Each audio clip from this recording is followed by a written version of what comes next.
এই হাসনাত আব্দুল্লাহ যেভাবে বসছে এভাবে কোনো নেতা বসে না। ব্যাপার হলো আমরা জাতীয় পার্টিকে দেখছি, আওয়ামী লীগকে দেখছি, হ্যাঁ, তারপরে বিএনপিকেও দেখছি। যদি এনসিপি যদি এই উদ্যোগ না নিয়ে যদি এই হাসিনারে না নামাইতো তাহলে ইহ কালো আর নামাইতে পারতো না, কারণ সে 41 পর্যন্ত ঘোষণা দিচ্ছে।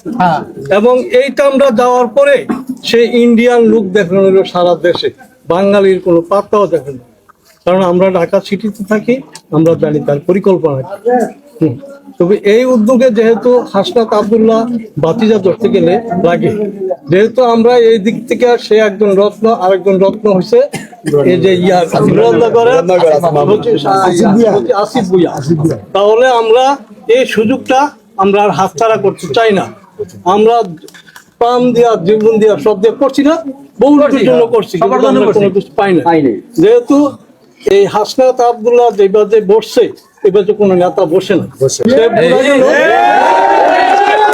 মাটির মানুষের নেতা, আমাদের প্রাণপ্রিয় নেতা।